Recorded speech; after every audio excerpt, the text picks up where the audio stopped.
एक पल के लिए जरा रुकिए और एक चीज सोचिए।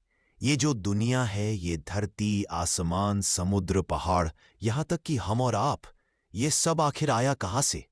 हम हर दिन सूरज देखते हैं, रात में चांद चमकता है, तारों की अनगिनत कतारें ऊपर जगमगाती हैं। लेकिन इन सब के अस्तित्व का पहला क्षण क्या था? विज्ञान कहता है एक बड़ा विस्फोट हुआ, लेकिन उससे पहले क्या था? वो पहले का रहस्य, वो शून्य का सवाल, आखिर किसके पास उसका उत्तर है? शिव पुराण कहता है कि सृष्टि की शुरुआत किसी आवाज से नहीं, किसी रूप से नहीं, इसी पदार्थ से नहीं, बल्कि एक अवस्था से हुई थी। एक ऐसी अवस्था जहां कुछ भी नहीं था सिवाय एक ऊर्जा के, एक चेतना के, जिसे हम कहते हैं महादेव। आज हम आपको वही कहानी बताएंगे जो हजारों साल पुराने ऋषियों ने सुनी, जो पीढ़ियों से चली आ रही है और जिसमें छिपा है ब्रह्मांड की शुरुआत का रहस्य।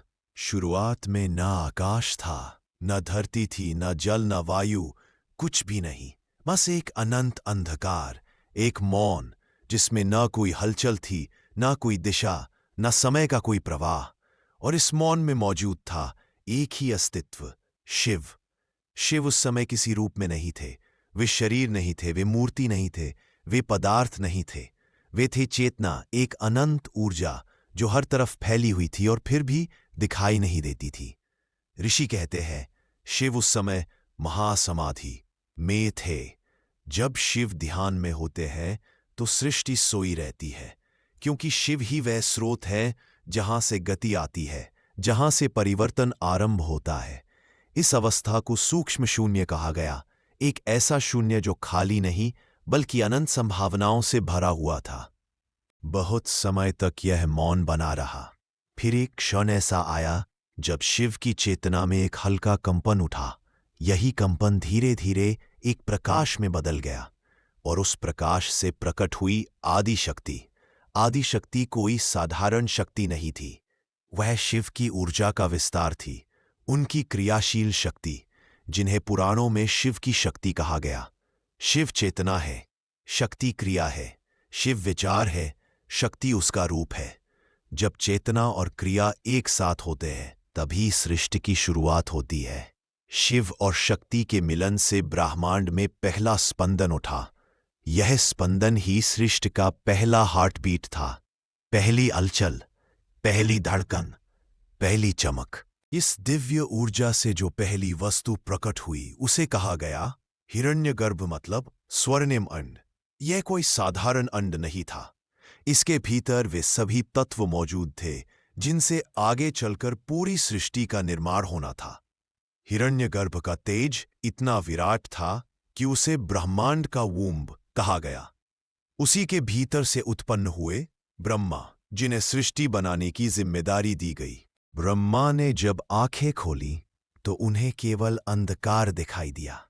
उन्हें अपने अस्तित्व का कारण भी पता नहीं था और न यह कि उन्हें क्या करना है। उन्हें ज्ञान चाहिए था। और तभी हिरण्यगर्भ के भीतर एक और दिव्य रूप प्रकट हुआ, विष्णु। ब्रह्मा से कहा, तुम शिव के संकल्प से जन्मे हो, तुम्हारा काम सृष्टि का निर्माण है, पर इसका ज्ञान शिव से ही प्राप्त होगा। यानी शिव न केवल शुरुआत है बल्कि वही शिक्षक भी हैं जो सृष्टि की रूपरेखा बताते हैं। इसलिए शिव को आदि कारण कहा गया, the first cause of creation. अब ब्रह्मा ध्यान में बैठते हैं। ध्यान में जाते ही उनके भीतर शिव का ज्ञान जागृत होता है और तब सृष्टि के 5 मूल तत्व प्रकट होते हैं।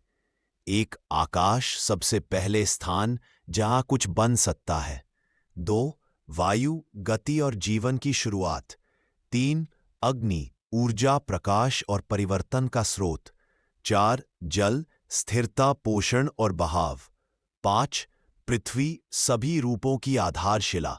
ये 5 तत्व मिलकर अनेक रूप धारण करते हैं, पहाड़, नदियां, समुद्र, ग्रह, तारे और अंत में मानव शरीर भी। सृष्टि का हर कण इन 5 तत्वों से ही बना है और हर तत्व में शिव का एक अंश मौजूद है। अब जब तत्व बन चुके थे, ब्रह्मा ने जीवों की रचना शुरू की। देवताओं का निर्माण हुआ, असुरों का जन्म हुआ, मानव बने, पशु पक्षी बने, हर जीव में प्राण डालने का काम शक्ति ने किया और उस प्राण को चेतना देने का काम शिव ने। इसलिए कहा गया है, हर जीव में देवत्व है और हर जीव में शिव का अंश है। शिव पुराण कहता है, सृष्टि एक चक्र है जो 3 शक्तियों से चलता है। ब्रह्मा सृष्टि का निर्माण करते हैं, विष्णु उसका पालन करते हैं, शिव समय आने पर संहार करते हैं।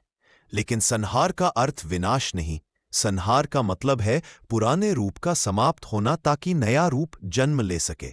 जिस तरह बीज मिट्टी में मिलता है और फिर एक नई पौध को जन्म देता है, वैसे ही यह ब्रह्मांड शिव की इच्छा से बार बार बनता और बदलता रहता है। तो सृष्टि की शुरुआत किसी धमाके से नहीं हुई, किसी पदार्थ से नहीं हुई, बल्कि शिव की मौन चेतना से हुई। शिव ही शुरुआत है, शिव ही मध्य है और शिव ही अंतिम सत्य है। हर तारा, हर ग्रह, हर तत्व, हर जीव, सब उसी ऊर्जा का हिस्सा है और अंत में सब वापस उसी में समा जाता है। इसीलिए कहा गया, सब कुछ शिव से है और अंत में शिव में ही लौट जाता है। तो दोस्तों बोलो, हर हर महादेव।